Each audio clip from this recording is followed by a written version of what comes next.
On February 24th, 1978, 5 friends were driving home from a basketball game in Chico, California.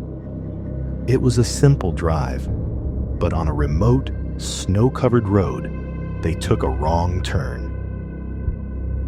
Days later, their car was found abandoned, far from home. No one was inside. There were no signs of a struggle, no footprints in the snow. The 5 friends had simply vanished into the cold, dark wilderness. What truly happened to them that night? The answers remain buried in the snow.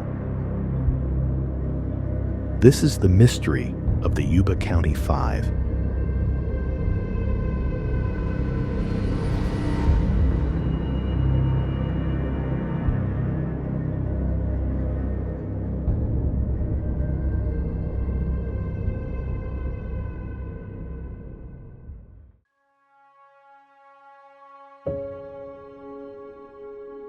Behind the enigma of their disappearance were 5 distinct lives, 5 friends with deep bonds. They were all from Yuba City, California, and their lives often revolved around a local day program called Gateway Projects. First, there was Jackie Hewitt. At just 24, he was the youngest, known for his gentle nature and quiet kindness. Then, William Sterling, age 29, a good-natured man, deeply connected to his family and friends. Next, Theodore Wire, 34, a kind and well-liked man who shared a close bond with the group. There was also Jack Madruga, 30, a dependable and practical man. He was the driver of the Mercury Montego that night. And finally, Gary Mathias, 25, a quiet, thoughtful individual. These 5 friends, beyond their shared bond, also lived with unique challenges. They were all part of Gateway Projects, a local day program in Yuba City for adults with mild intellectual or developmental disabilities.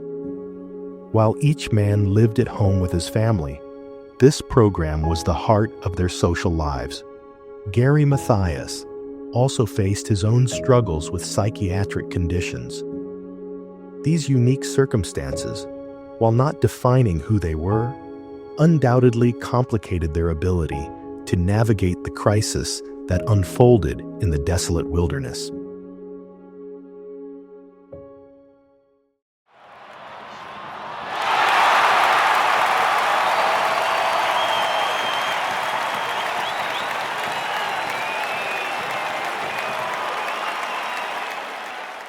For the 5 friends, the evening of February 24th began like any other Friday. They were in Chico, California, attending a basketball game. They themselves were due to play in a Special Olympics tournament the very next day, with a trip to Los Angeles at stake.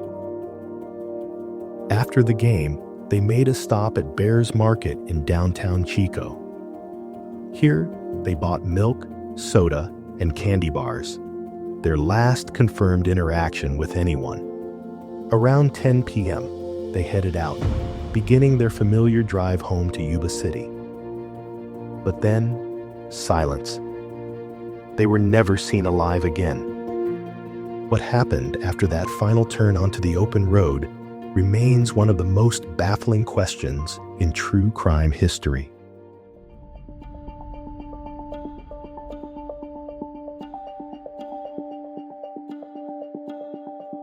When the men didn't return home by Saturday, February 25th, 1978, their families grew frantic.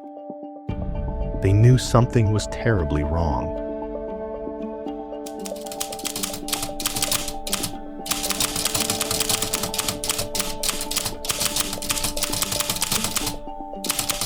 An immediate search began, but conditions were brutal. Heavy snow, freezing temperatures, and treacherous mountain roads made any rescue attempt incredibly difficult. For 4 long days, search parties battled the unforgiving wilderness, desperately looking for any sign of the missing friends. Then, On February 28th, 4 days after they vanished, a startling discovery was made. High in the mountains, miles off their intended route, Jack Madruga's Mercury Montego was found abandoned. The scene was baffling. The car was undamaged, but the keys were missing. A window was rolled down. Most puzzling, a quarter tank of gas remained, and inside, investigators found unopened snacks and sodas. It seemed they had simply walked away. Days later, a man named Joseph Shones claimed to have seen the Montego that very night, on that very road. He spoke of seeing the men, along with a red pickup truck, and even a woman. But his account was fragmented, confusing, and ultimately deemed unreliable. As March approached, the weather worsened, making any further ground search impossible. With no new leads and deep snow blanketing the mountains, the search was officially called off. The families faced an agonizing wait. For the next 4 months, the mountains held their secrets, shrouded in a blanket of winter snow. They could only hope that with the spring thaw, answers would finally emerge.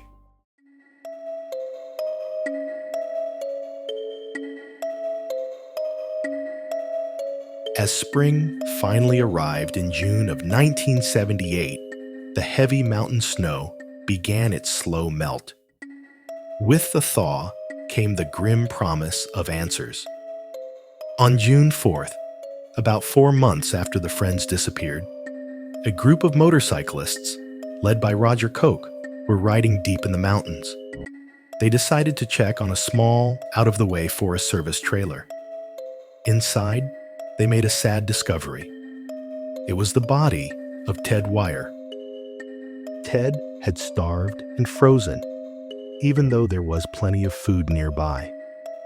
They found cans of military food and other unopened supplies. Stranger still, Gary Mathias's boots were neatly placed by the trailer door, but Gary himself was nowhere to be seen. That same day, just a few miles from the trailer, other searchers found the remains of Jack Madruga and Bill Sterling out in the melting woods. Bill's wallet was found near him with money still inside. This just made the mystery deeper. Why would they leave the car and then die out here? 2 days later, on June 7th, Jackie Hewitt's father made a heartbreaking discovery. His son's remains were found about a quarter mile from the trailer.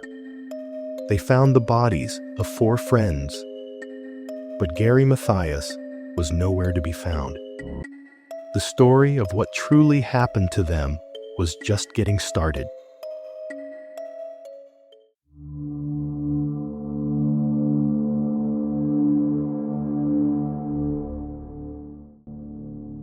Even after finding some of the men, there were so many things that just didn't make sense.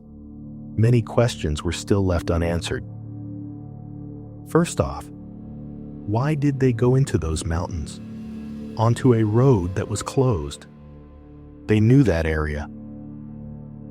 Then, why did they leave their warm car? It still had gas, and they even had food right there. It just doesn't add up. And what about that strange story of the red truck and other people? Was it real, or just a bad dream someone had? Finally, why were the bodies found so far apart from each other? And what about Gary? He was still missing. One main idea is that the men, perhaps already tired or affected by the cold, became completely lost and confused. They might have suffered from something called spatial disorientation, where your mind plays tricks on you in a featureless environment. Hypothermia could have made them act strangely, leading them to wander off and eventually die from the harsh weather, not even knowing what they were doing anymore. their disabilities could have made them more vulnerable to these effects. Building on that, some specifically wonder about Gary Mathias. Given his past struggles with mental illness, it's been suggested he might have experienced a severe psychiatric episode in the wilderness. Perhaps he discarded his medication, or his erratic behavior and confusion led the group off the road, or even convinced his friends to leave the safety of the car, leading them all into greater danger. Then, there's the idea that something very bad happened. Maybe they met with dangerous people on that remote mountain road.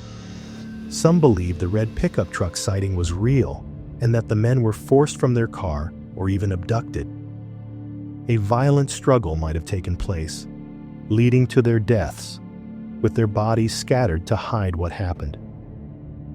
Finally, for a case this strange, some even consider ideas beyond what we normally understand. Could they have encountered something truly unknown in that isolated wilderness? While there's no evidence, the sheer baffling nature of the men simply walking away from their car and vanishing leads some to wonder if an inexplicable event, something out of the ordinary, might have taken place.